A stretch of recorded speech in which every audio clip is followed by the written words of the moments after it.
안녕하십니까 시청자 여러분. 생활건강 전도사 유영창입니다. 제가 병원을 멀리하는 건강관리 에센스라는 책을 쓰면서 느낀 사항인데, 병이 나면 병원에 가서 의사가 약을 처방해주면 충실히 그렇게 먹는 이런 거에서 문제점이 상당히 있다고 생각해서 이 코너를 마련을 했습니다. 오늘은 당뇨병 약에 대해서 바로 봅시다, 이런 주제로 말씀을 드리겠습니다. 의사들이 잘못된 이런 말씀을 하는 것을 저는 많이 봅니다. 당뇨병, 첫 번째로는 당뇨병 약을 먹지 않아서 악화되면 눈이 멀 수 있다, 이런 주장. 그 다음에 두 번째로는 당뇨병이 심해지면 그때는 약을 먹고, 그 다음에 또 심해지면 인슐린 주사로 또 이렇게 옮기고 그런 방법이 있다, 보통 이렇게 얘기하는 걸로 알고 있습니다. 그러면 당뇨병 약을 먹지 않으면 눈이 멀 수 있다고 하는 그런 내용에 대해서 한번 말씀을 드리겠습니다. 몇 년 전에 그 한국경제신문에서 보도된 내용입니다.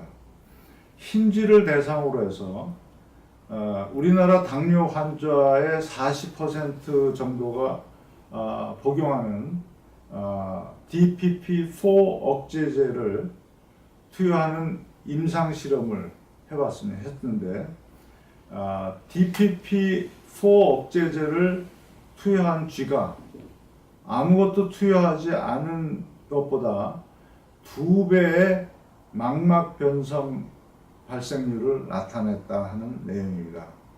이 내용이 암시하는 것은 뭐냐면, 당뇨병 약을 먹은 사람이 먹지 않은 사람에 비해서 눈먼 확률이 2배로 높아질 수도 있다 하는 것을 암시하는 것입니다. 두 번째로, 의사 선생님께서는 당뇨가 심해지면 약을 먹고, 당뇨병 약을 먹고, 그 다음에 인슐린 주사를 맞으면 된다, 이렇게 얘기하는데, 저는 좀 반대로 생각합니다. 당뇨병 환자에게는 우선적으로는 식이요법하고 걷기 운동 같은 자연요법을 하도록 권유를 하는 것이 바른 의사이고, 그리고 조절이 안 되고 어쩔 수 없을 때 약을 처방해 주어야 한다고 저는 생각을 합니다. 그 당뇨병 약으로 조절이 잘 안 되는 경우에는 보통 인슐린 복용이나 주사를 권유하는데, 이는 최소화해야 한다고 저는 생각합니다. 왜냐하면 인슐린 같은 호르몬은 외부에서 공급을 해주면 몸 안에서는 내가 이걸 만들지 않아도 되는구나 하고 생산을 줄이게 되는, 그렇게 되니까 당뇨의 치가 더 올라갈 수 있는 악순환이 될 우려가 있다고 생각하기 때문입니다. 당뇨병 약의 그 문제와 그 자연요법을 비교한 연구, 이런 것들을 한번 살펴보겠습니다. 1969년부터 40년 목표로 대학 당뇨병 프로그램을 진행을 했습니다. 그때 약으로 혈당을 관리하려는 그 실험군이 있는데, 거기서 치명적인 부작용이 속출을 해서 2년을 앞당겨서 2007년에 연구를 중단하면서 가능한 한 혈당 강화제를 복용하지 말 것을 경고를 했습니다.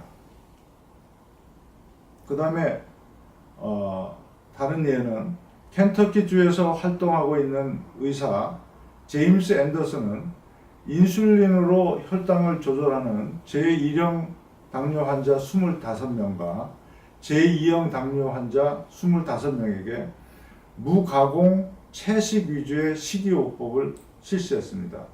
그 결과 3주 만에 제1형 당뇨 환자들은 그들이 복용하던 인슐린 용량을 평균 40% 줄일 수 있었습니다. 그리고 2형 환자 중 24명은 3주 만에 인슐린 투여를 완전히 중단할 수 있었습니다. 가장 중증인 나머지 1명은 8주 만에 인슐린을 중단할 수 있었습니다.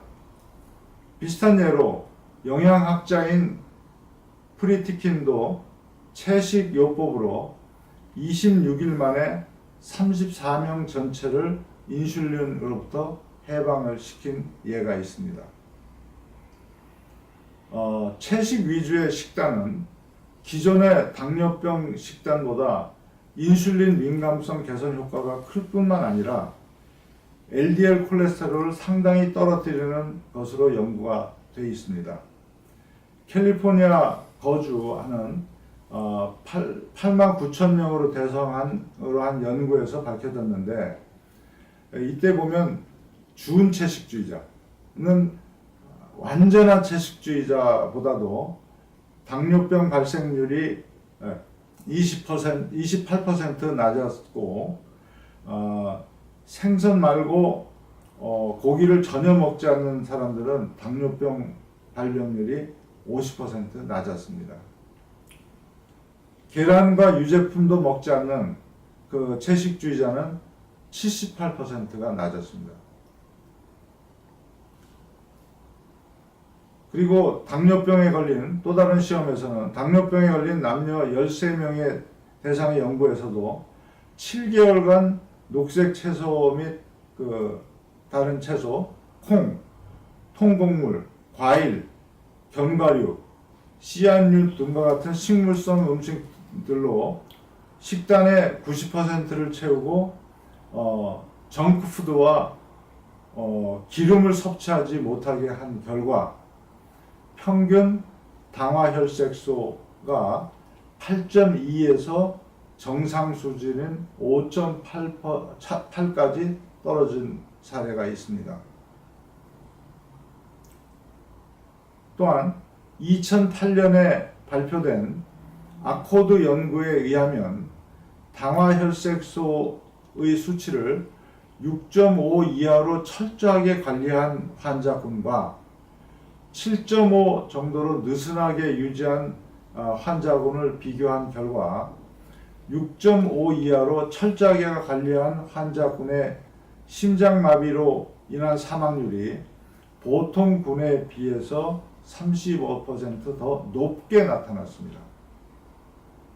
그런데도 아직 미국과 우리나라 의사들은 당화혈색소 6.5 이하로 철저하게 관리하도록 강조하면서 다양한 종류의 당뇨병 치료제를 처방하고 있습니다.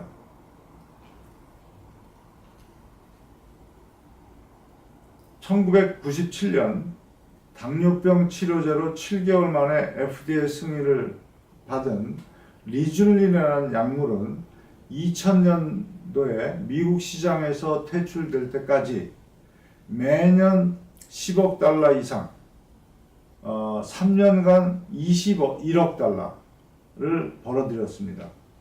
그런데 수천 명을 간부전증으로 사망케 했습니다.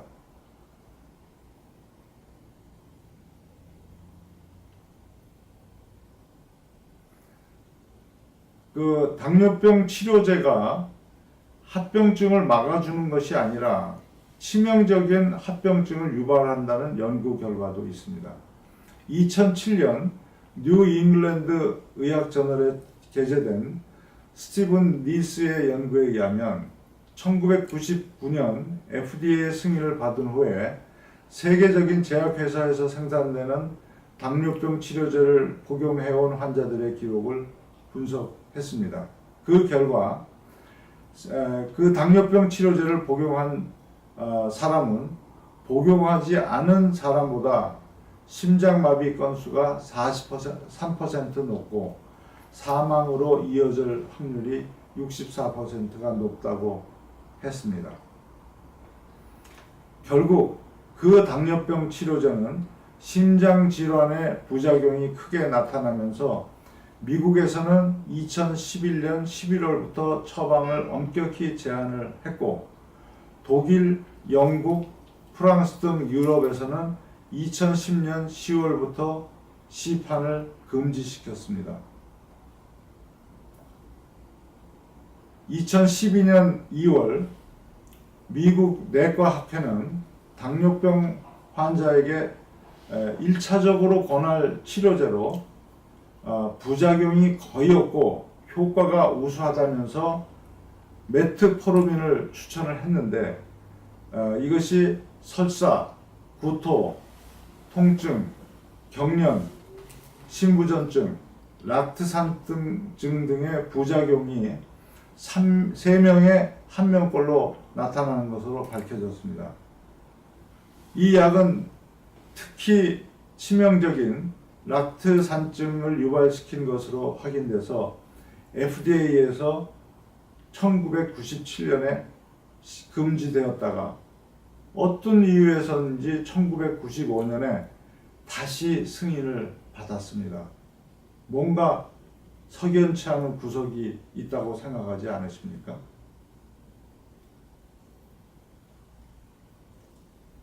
결론적으로 말씀을 드리면 당뇨병 약은 임상시험 과정에서 위험이 인지되어서 시험을 중단할 정도로 위험성을 안고 있었던 약입니다. 환자들은 병원에 가기 전에 당뇨병이 생기는 메커니즘, 또 당뇨병의 약의 종류, 또 부작용, 자연요법은 뭔지 이런 것에 대한 공부를 충분히 하고 의사의 상담을 받아야 합니다. 그렇게 함으로써 우선적으로 자연요법으로 치유하는 노력을 하고 조절이 잘 되지 않을 경우에 제한적으로 당뇨병 약을 복용하거나 인슐린을 섭취하거나 주사하는 이런 요법을 함으로 해서 약의 부작용을 최소화하는 것이 필요하다고 생각합니다. 감사합니다.